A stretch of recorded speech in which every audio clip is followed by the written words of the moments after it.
오늘 1월 마지막 주일입니다. 마태복음 13장 24절에서 30절 말씀 본문으로 가라지 인생 이런 제목의 말씀 나누겠습니다. 저는 신학 공부를 장로의 신학대학교라는 곳에서 했어요. 그곳에서 이제 신대원 과정을 공부하게 되었는데 그때 제가 자주 가는 장소가 하나 있었습니다. 학교 안에 있는 기도탑입니다. 기도탑은 많은 신학생들에게 추억이 있는 그런 장소이겠죠. 저 역시 마찬가지였는데요.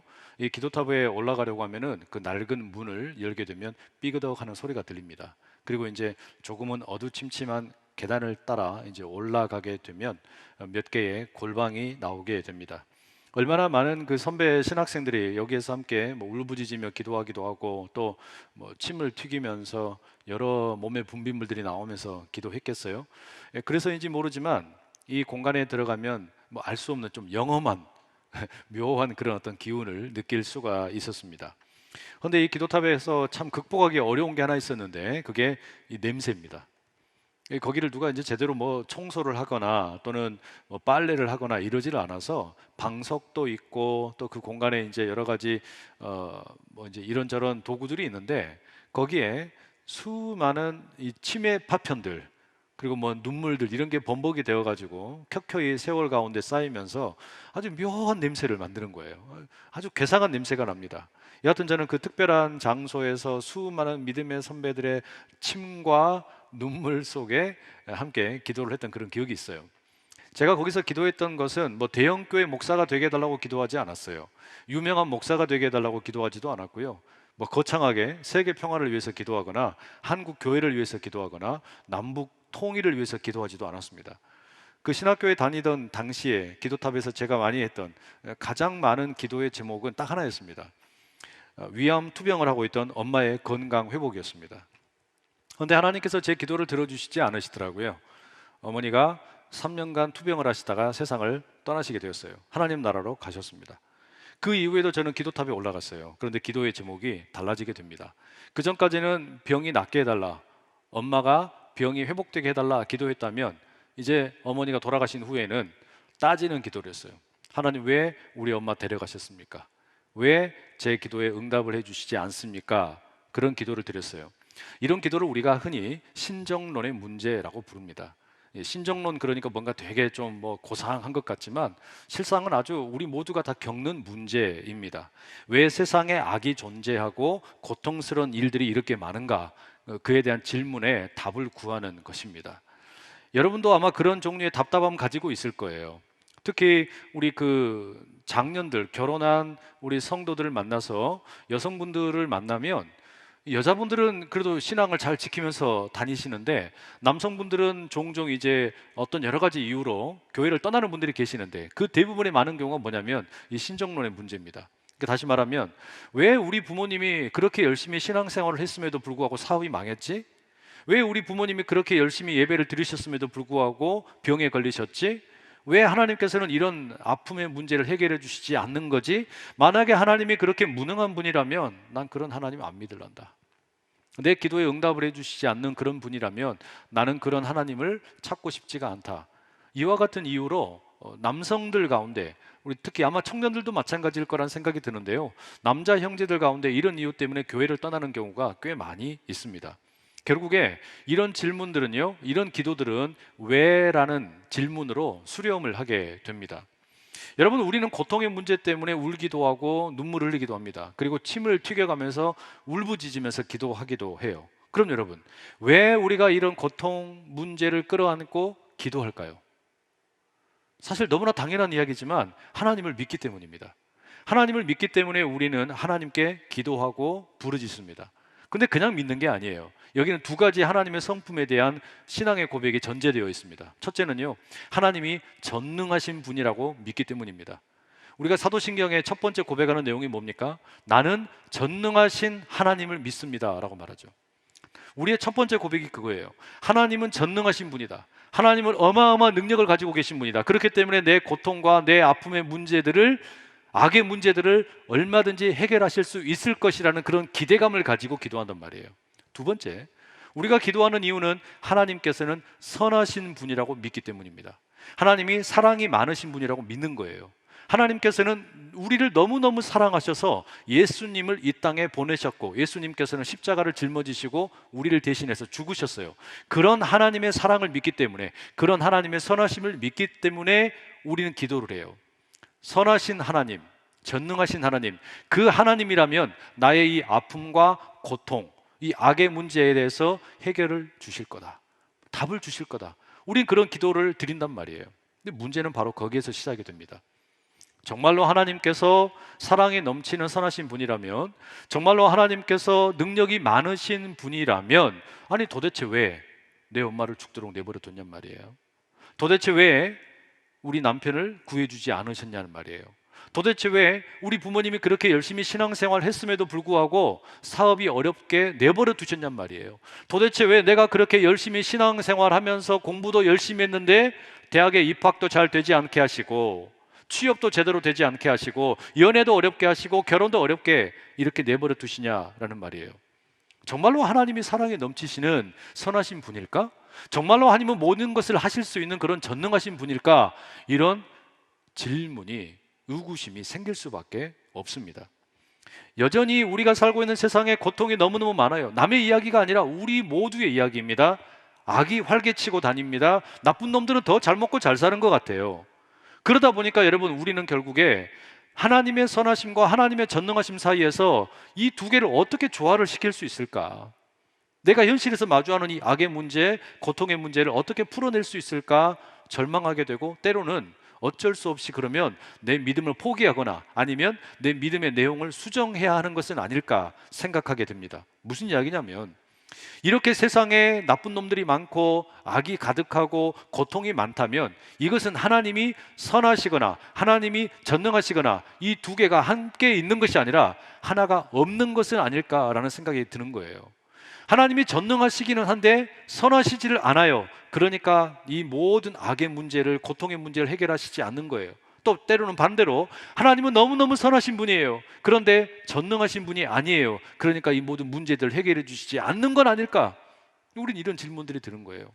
그리고 옆을 돌아보면 수많은 나쁜 놈들이 있어요. 나쁜 짓을 저지르면서 너무너무 잘 먹고 잘 살아요. 공정의 문제, 뭐 그런 이야기를 우리가 많이 하지만 결국에 그 핵심이 뭐예요?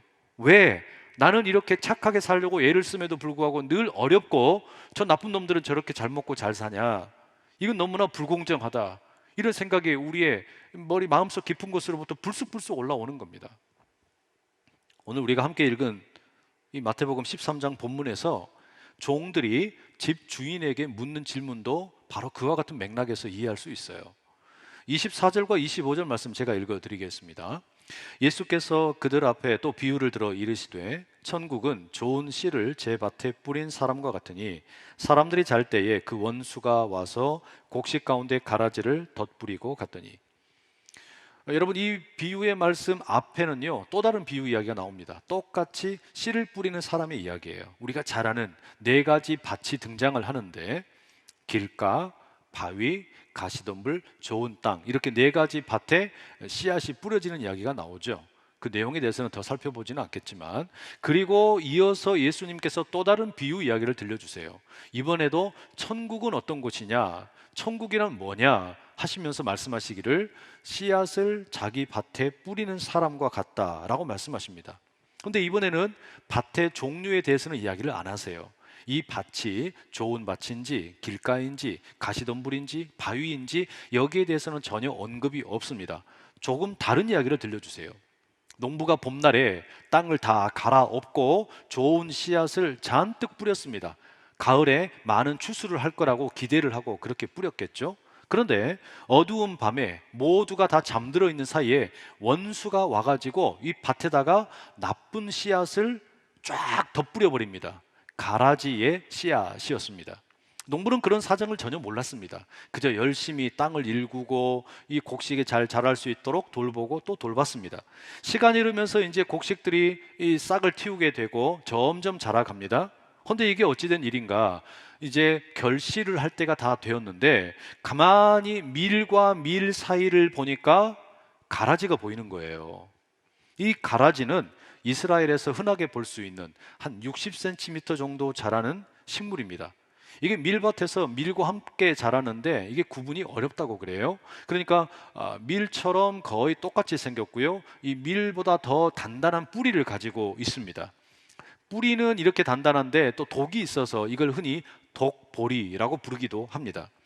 이 생긴 것이 너무 비슷해서 한동안은 이 구분이 잘 되지를 않아요. 다만 이제 결실을 할 때쯤 되면 이 밀과 독보리, 그러니까 이 가라지가 좀 구분이 되기 시작을 하는데요. 밀의 경우에는 이삭이 나오면 무거워서 고개를 숙입니다. 반면에 이 가라지 독보리는 꼿꼿하게 계속해서 쭉 서 있어요. 결국에 팔레스틴 지역에서는 추수할 때에 한꺼번에 다 추수를 한 다음에 밀은 밀대로 모으고 그 다음에 가라지는 가라지끼리 묶어가지고 주로 땔감용으로 사용을 한다라고 합니다. 자, 여러분, 이런 배경에서 27절의 말씀을 한번 보시죠. 이렇게 되어 있죠. 집주인의 종들이 와서 말하되 주여 밭에 좋은 씨를 뿌리지 아니하였나이까? 그런데 가라지가 어디서 생겼나이까? 이 결실할 때가 되어서 밭을 조사하던 종들이 밀과 밀 사이에 있는 가라지, 이 독보리를 보고서 의아하게 생각한 겁니다. 도대체 이놈들은 어디서 생겨난 걸까? 그리고서 주인에게 찾아가서 묻는 겁니다. 주인님께서는 분명히 봄날에 좋은 씨앗을 뿌리셨잖아요. 그런데 이 나쁜 독보리들 좀 보세요. 가라지 좀 보세요. 이것들 어디서 나온 겁니까? 이렇게 묻는 거예요. 여러분, 바로 이게 우리의 기도입니다. 우리가 하나님에게 답답한 마음으로 아뢰는 기도가 이와 같은 거예요. 창세기 1장에 의하면 하나님께서 이 세상을 창조하실 때 선하게 창조하셨다라고 말합니다. 빛을 만들고 광명체를 만들고 해와 달과 별과 또 수많은 식물들과 동물들을 만드셨어요. 물고기를 만드셨어요. 새를 만드셨어요. 이 각각의 것들을 만드시면서 하나님께서는 야, 참 보기에 좋다, 이렇게 말씀을 하셨죠. 그리고 저와 여러분과 같은 사람을 만드신 후에는 그냥 좋다가 아니라 감탄사가 더해집니다.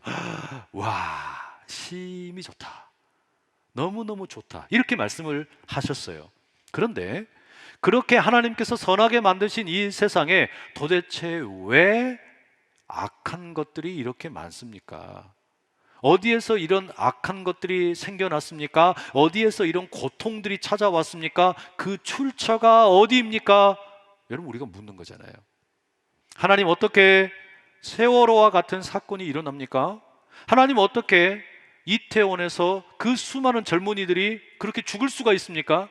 하나님, 어떻게 우리 착한 엄마가 몹쓸병에 걸려서 죽어가게 됩니까? 하나님, 어떻게 사기꾼에게 속아가지고 평생 모았던 그 자금을 전세 사기꾼들, 빌라 왕에게 다 뺏기게 만드십니까? 하나님, 어떻게 보이스피싱에게 속아가지고 안타까운 돈들을 다 잃어버리게 만드십니까? 하나님, 도대체 왜 우리 착한 청년들, 우리 성도님들 이런 마음 아픈 어려움들을 겪게 만드시는 겁니까? 어디에서 도대체 이런 나쁜 일들이 생겨나게 된 것이고 이 악한 일들, 이 고통은 도대체 어디에서 유래한 겁니까? 여러분, 이게 우리의 기도잖아요. 이게 우리의 마음의 고백이에요. 종들의 질문이 우리의 기도이고 우리의 눈물이에요. 여기에 대해서 주인이 대답을 합니다. 28절 상반절, 주인이 이르되 원수가 이렇게 하였구나. 원수가 이렇게 하였다. 원수가 이렇게 하였다. 여러분, 이 말은 하나님께서는 선하신 분이라는 뜻이에요. 하나님께서는 이 악한 씨앗을 뿌리지 않으셨다는 이야기입니다. 하나님께서 이런 악한 일들의 씨앗을 뿌리시고 그걸 허용하지 않으셨다는 이야기예요. 그러니 이런 가라지를 보고 이런 독보리들을 보면서 하나님이 선하신 분이 아닌가 보다, 그렇게 생각하지 말라라는 말씀이죠. 그렇습니다. 하나님은 분명히 선하신 분이에요. 자, 그랬더니 종들이 다시 주인에게 물어요. 28절 하반절에요. 그러면 우리가 가서 이것을 뽑기를 원하시나이까? 당연하죠. 종들은 지금 화가 납니다.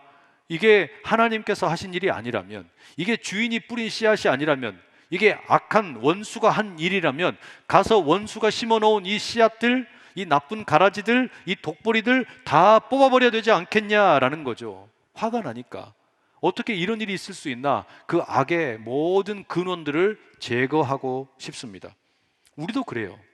우리도 그런 마음들이 들 때가 참 많이 있어요. 이렇게 뭔가 잘못된 거, 불의한 거, 공정하지 못하다고 생각되는 거, 정의롭지 못하다고 생각되는 거, 뿌리째 다 제거되어야 된다고 생각을 하는 겁니다. 세월호 사건을 일으킨 악한 가라지 당장의 뿌리 뽑기를 원합니다. 이태원 사고를 일으킨 주범들 어떤 놈들인지 모르지만 다 처벌을 해야 된다고 생각을 합니다. 주식의 가격을 조작을 해서 시장 경제를 망가뜨리는 놈들 다 감옥에 쳐 넣어야 됩니다. 공정하지 못한 일을 저지르는 가라지들은 놔두면 안 됩니다. 다 감옥에 쳐 넣어야 됩니다. 맞죠? 종들의 마음이 그러했고 우리의 마음 또한 그러합니다. 그게 당연해요. 그런데 당연히 그렇게 하라고 말씀할 줄 알았던 주인이 뜻밖의 이야기를 합니다. 29절과 30절인데요. 여러분 한번 읽어보시죠. 같이 함께 읽겠습니다. 시작. 주인이 이르되 가만두라. 가라지를 뽑다가 곡식까지 뽑을까 염려하노라. 둘 다 추수 때까지 함께 자라게 두라. 추수 때에 내가 추수꾼들에게 말하기를 가라지는 먼저 거두어 불사르게 단으로 묶고 곡식은 모아 내 곳간에 넣으라 하리라. 주인의 말을 요약하면요, 가만히 내버려 두래요. 지금 밀과 가라지가 함께 있는데 이 속을 파보면 뿌리와 뿌리가 함께 엉켜 있기 때문에 가라지 독보리 뽑으려다가 밀도 피해를 입을 수 있다. 그러니까 내버려 두라라는 거예요. 조심스러우니까 그렇게 하지 말라라는 겁니다. 그럼 여러분, 이 비유를 통해서 예수님이 하시고자 하는 또 다른 메시지는 뭘까? 하나님께서 능력이 없으신 거냐? 그게 아니라는 거죠. 하나님께서 지금 어떤 나쁜 놈들, 이 어떤 악한 것들, 이 어떤 고통, 우리가 맞닥뜨리는 어떤 수많은 눈물들, 아픔들 해결하실 수 없는 게 아니라는 이야기예요. 충분히 그렇게 하실 수가 있어요. 그런데 그럼에도 불구하고 어떻게 하시는 겁니까? 기다리겠다는 거예요. 마지막 때까지 기다리겠다. 그리고 추수할 때에 비로소 이 가라지들을 따로 모아서 불에 태워버리겠다라는 겁니다. 그러나 여전히 질문이 남아요. 하나님, 꼭 그렇게까지 유보하셔야 할까요? 꼭 그렇게까지 기다리셔야 할까요? 지금 당장 그냥 없애버리면 안 됩니까? 미리 조금 피해를 보더라도 그 정도는 우리가 감내하면서 어떤 그 실체적 진실이 밝혀진다면 해결해야 되는 거 아닙니까? 우리 그런 생각할 수 있잖아요. 또는 이런 생각도 할 수 있어요. 하나님이 정말로 전지전능하신 분이라면 밀은 완벽하게 보호하시면서 가라지의 뿌리만 다 골라내서 없애실 수 있어야 되는 거 아닙니까? 그게 하나님의 진짜 전능하심 아닙니까? 이런 생각 들 수 있단 말이에요.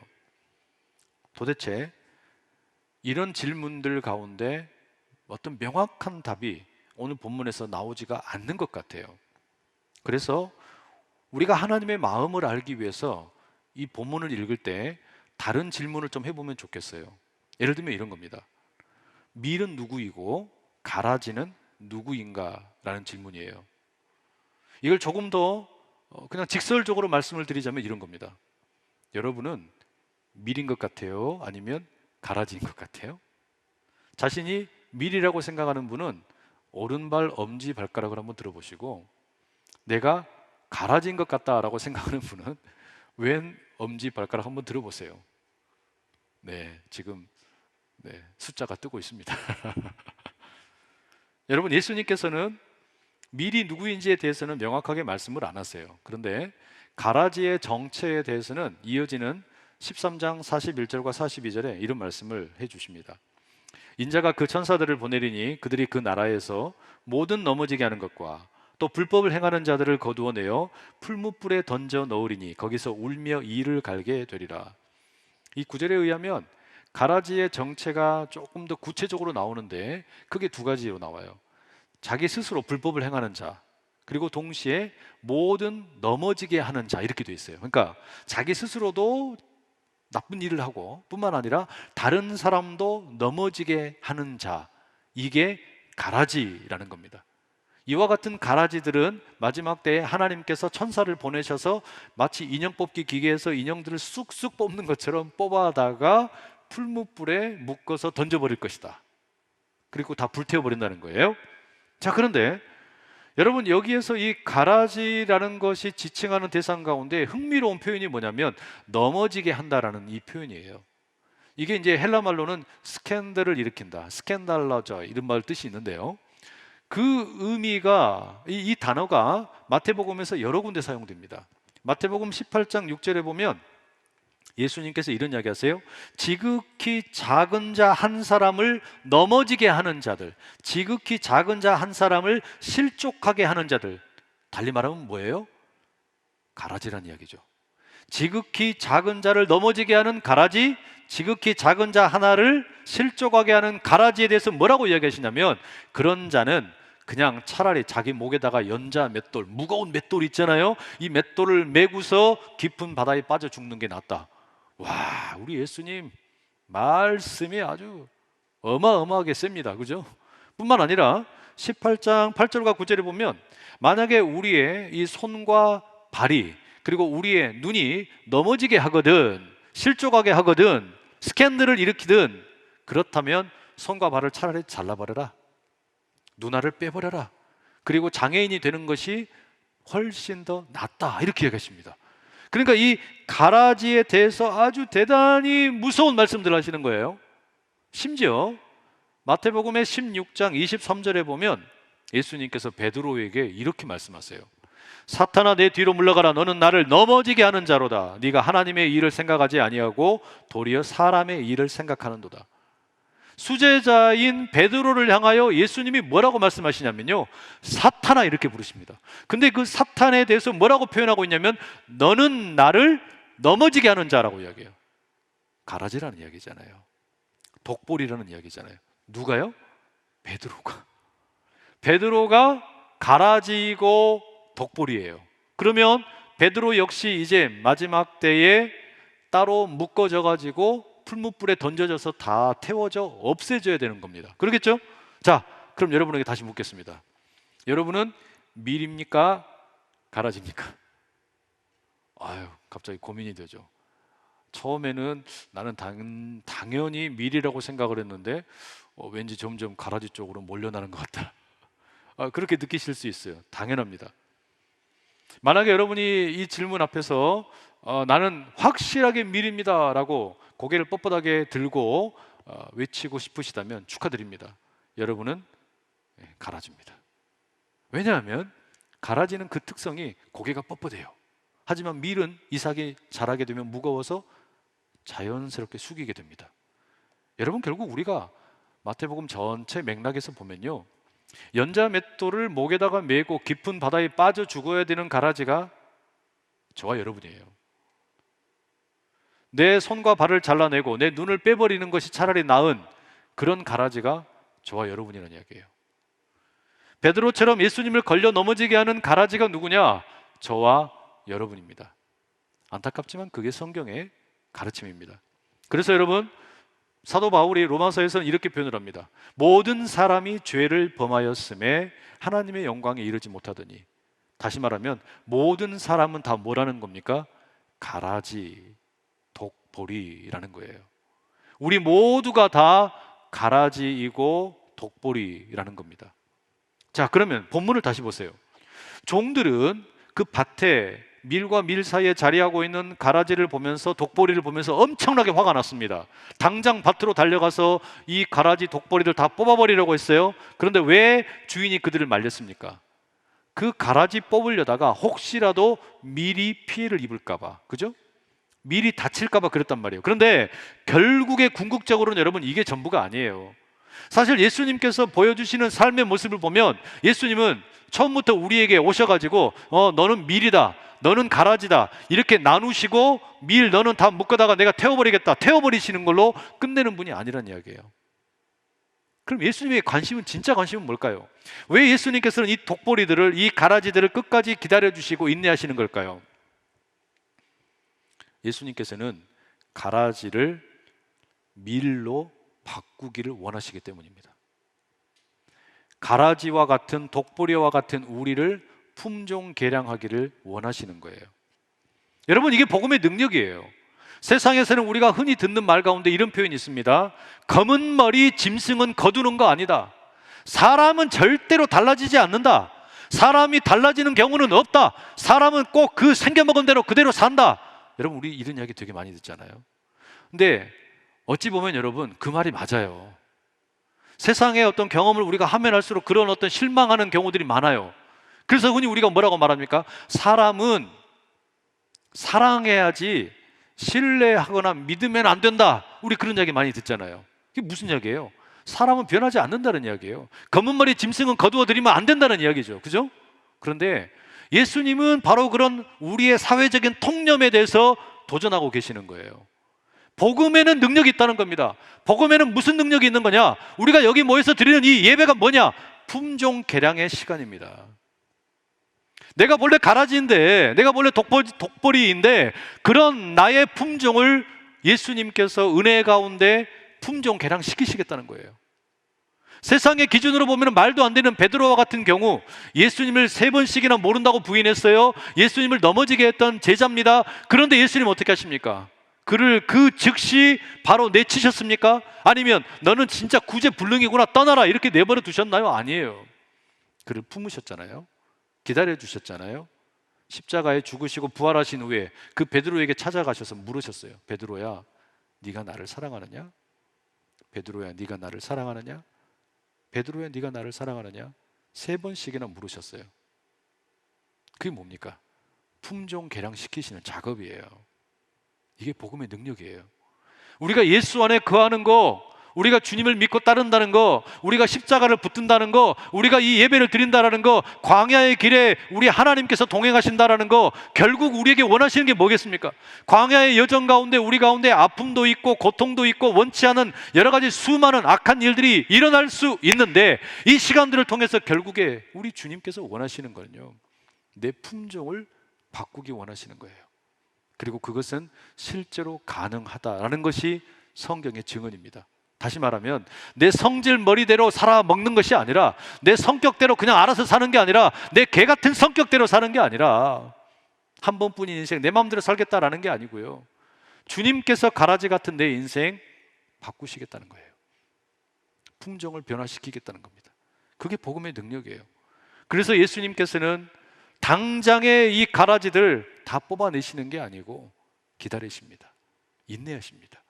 그리고 우리를 하나님 나라의 일꾼으로 부르시고 그 주님의 일에 우리가 동참할 수 있도록 우리 가운데 사명을 주시는 거예요. 그게 저와 여러분에게 우리 주님께서 말씀하시는 거란 말이죠. 2006년 10월에 미국의 아미시라는 마을에 커다란 비극이 일어났습니다.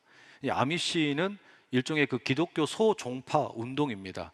어떤 세상의 문명은 좀 거부하고 또 어찌 보면 조금 더 이렇게 불편하게 살아가는, 말씀을 따라 살아가는 사람들의 어떤 그 공동체예요. 그런데 이 마을에 우유를 배달하던 이 찰스 로버츠라는 남자가 아미시 공동체에서 운영하는 학교에 침입을 해가지고 총으로 아이들을 위협을 합니다. 그리고 이 학생들을 다 바깥으로 다 일렬로 세운 다음에 그 중에서 차례대로 5명을 다 쏴서 죽여요. 그리고 마지막에는 총알로 자기 머리를 쏩니다. 자살을 하는 거죠. 마을 전체가 완전히 쑥대밭이 되어버렸습니다. 난리가 난 거죠. 그 자녀를 잃어버린 그 부모의 마음이 어떻겠습니까? 찢어지는 거죠. 뼈마디가 녹는 겁니다. 그런데 이 아미시 공동체 사람들이 장례를 수습을 하고 그리고 그 모든 일들을 해결하는 과정이 너무나 기가 막힙니다. 장례를 치르면서 눈물도 흘리고 아프고 힘겹습니다.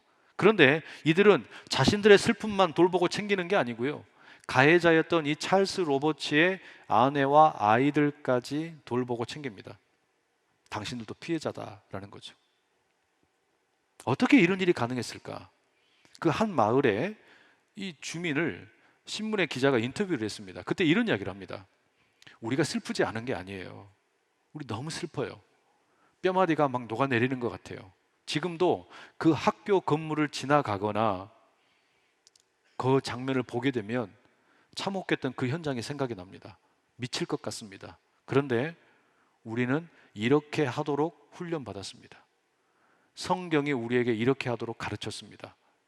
예배를 드릴 때 우리에게 이렇게 하라고 우리에게 훈련을 시켰습니다. 그래서 우리는 사랑과 용서를 행할 수밖에 없습니다. 사고가 발생하고 7년이 지나서 2013년에 이 가해자의 아내가 영국의 신문사와 이제 인터뷰를 하게 됩니다. 사고가 난 후에 그 아미시 공동체 남자들이 자기 아버지 집으로 찾아왔답니다. 아마 아이들을 데리고 이 여성이 자기 집에 있을 수가 없어서 부모님 집으로 피신을 했던 것 같아요.